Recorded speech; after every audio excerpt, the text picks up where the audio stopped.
Hey guys, let's work on my dollhouse together.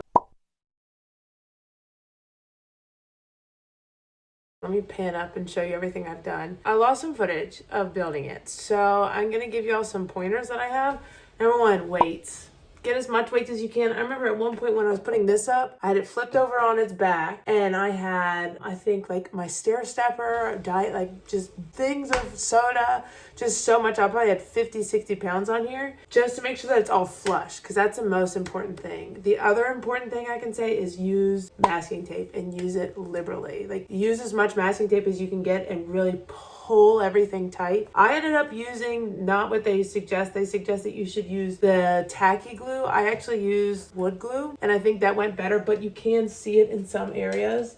And I just have to go through with like kind of my woodworking tools. But I'm really digging it so far. But today I'm going to show you all how I wallpaper the walls. We're going to go through and talk about how I'm doing my shingles because I'm doing them in kind of a funky shape. I don't like the square shingles. I just think it was a little bit boring. I am doing black shingles, so I painted all of this black. I do think I'm going to end up selling this one because I did buy the Victorian painted lady to do for my daughter because she really wanted a pink dollhouse. And I was like, well, no time like the present. I just wish that I'd used more painter's tape. Like you can see like here, I can't stress enough how important painter's tape is for this. A lot of sanding blocks. I find that having a lot of sanding blocks and a lot of different textures is really important. It's been pretty simple. The instructions are pretty good. This is how I do the windows. So I just have the tape on the ends. I haven't been rubber banding it and I've just been taking my wood glue. You see I put a little bit of wood glue on it if it'll focus.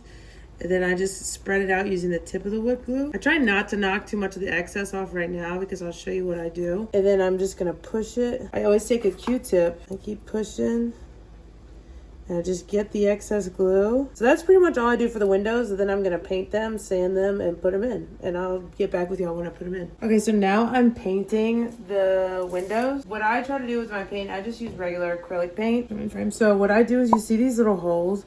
I try to glob some in there and fill them that way. So that way I don't have to go in with like wood filler. You just want to make sure that you have enough paint on there that it's not going to completely sand the wood off. Okay, so now we're moving on to shingles. This is what the ones that I have, they look like finished. I'm using the Min Wax Wood Finish Penetrating Stain in True Black. So it's a semi-transparent. You can see the pine looks really good. I've rounded the edges. So this is what they look like not rounded. Okay, so they come out of the box looking like this. So then I've been rounding them. See, I've rounded the corners. This is the out of the box. This is mine. I've rounded them. I've also shaved off some of the sides. I'll show y'all how I do that. So I take about a stack of about 6 of them. I get my drill, a nail drill with 180 grit, and then I hold them real tight. And I get the edges down. Then I just do like a quick pass on the edge. And then I take them and I look at them. And you can kind of see in here where it's not going to pick up. So I don't know if it's picking up on camera, but there's like two streaks down here that are show up shiny.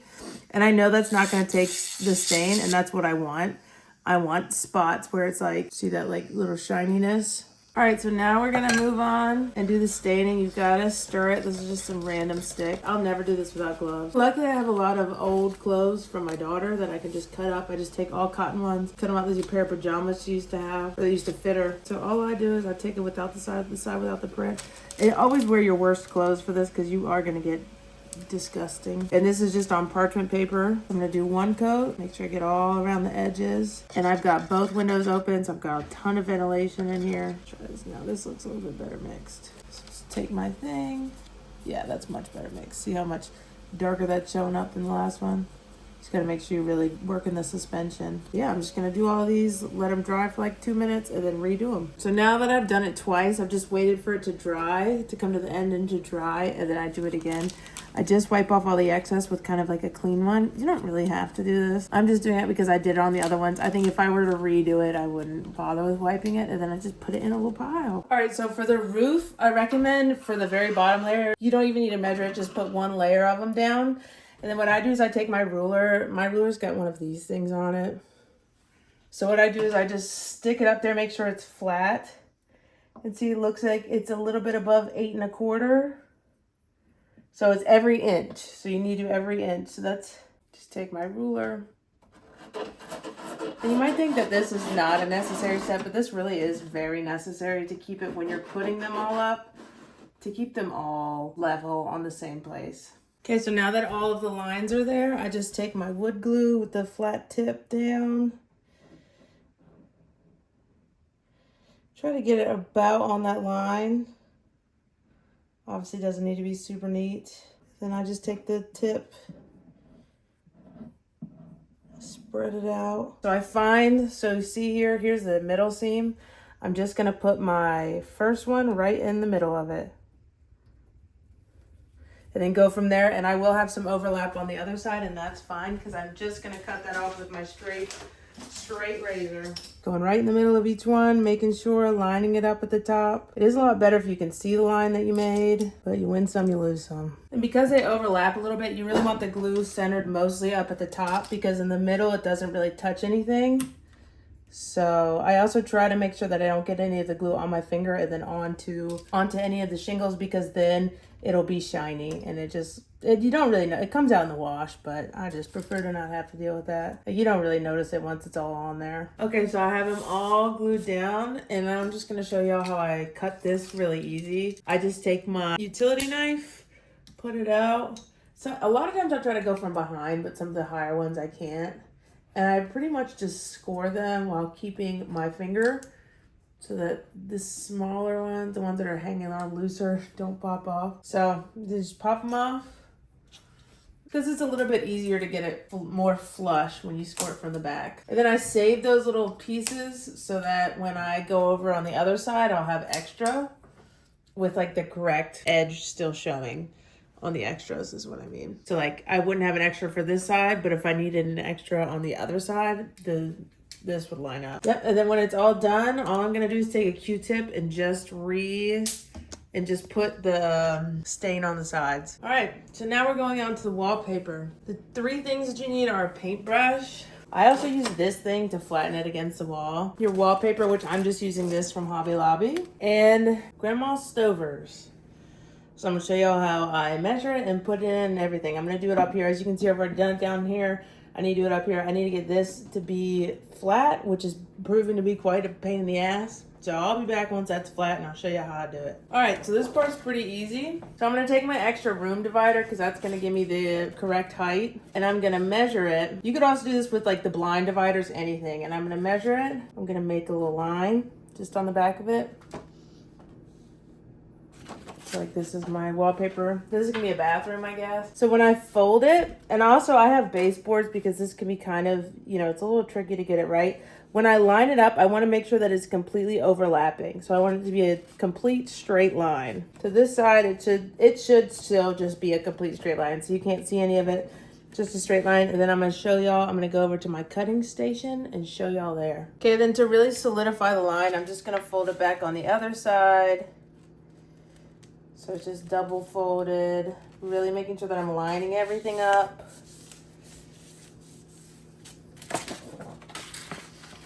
Okay, so now I've got a really clear line. I don't know if it'll pick up on camera, but I have a very clear line right here that I can see. Got my X-Acto knife and my ruler, and I'm just gonna push my ruler right up to the top, making sure we're nice and even. It's always good to cut a little bit higher than you think. So let's go back and let's see if it'll fit in. All right, so I know the lighting isn't the best. I know next time when I do my next dollhouse, I'm definitely gonna be cutting windows into the sides because the lighting is atrocious. But anyway, so I have my cut sheet. Wow, perfect the first time. And I like to fold a little bit of the edge on the side, as you can see here, because I think it opens it up a little bit more.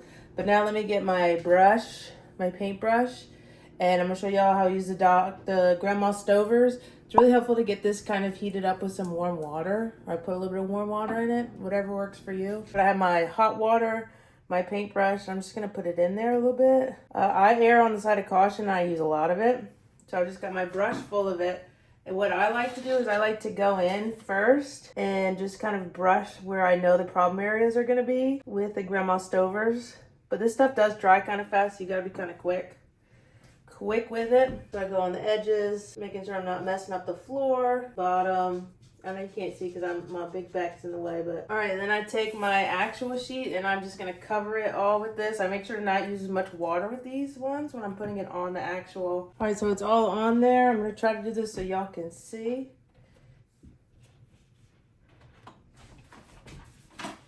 then I just kind of stick it right on, making sure that I'm lining up my corners. Line up the top, y'all can see. Making sure, see, I can already see that it's a little bit crooked. I can just tell because the top isn't flat. There we are. Yeah, we're cooking with gas, y'all.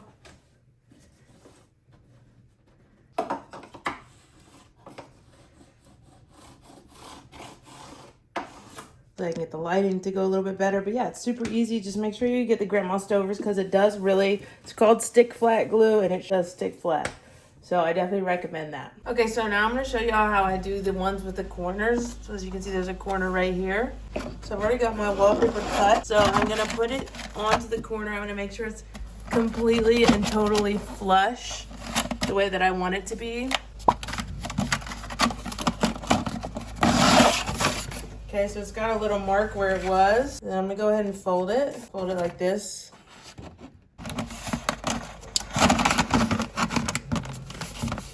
All right, so now I'm gonna take this corner for this side, pull it, and just make it so that I can see. As you can see, it's bent a little bit where I put it. I don't know if it's showing up on camera, but you can see the bend.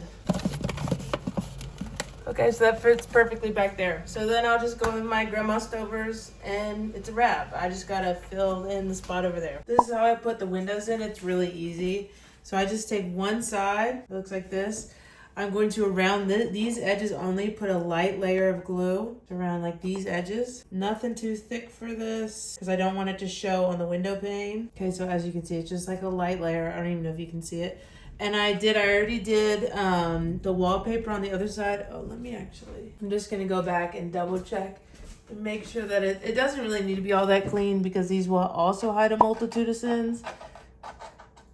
All right, so I just enter it in, pull it flush, and then I just do a little bit of taping into the door frame, and I'll be back for when I put the glass or the plastic little thing in. Okay, so here are my window panes. For this, I already have them down. Here, so what I do is I just feel, so I can feel that the paint is on the inside. So when I come up here, I'm just gonna make sure that the paint of these panes, because it's only painted on one side, you just gotta take off the plastic film. So this side feels completely smooth, so this is the side that's gonna be out. This is the side that's gonna be out, my smooth side, so it fits in there good. All right, now I'm just gonna take the smallest amount of glue, because I really don't wanna have to clean off these window panes a whole bunch, because I'm lazy. So I just do like a tiny, that's probably even a little bit too much. Just like a very light. Then I'm just double checking, making sure I'm doing it on the right side. I put it in. Okay, then I'm gonna take this. I'm gonna do the same thing with just putting glue right here. There we go. All right, then I'm gonna take my same tape. Just tape these bad boys on, making sure it's all taped down. And then I'm just gonna attach these.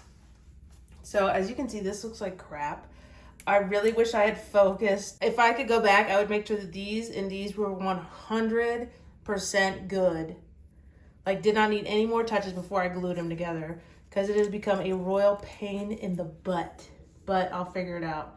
So yeah, that's it. Then I just attach the flower box at the very bottom and just kind of make sure that everything's flush, and you guys can catch me when I come back for the next part.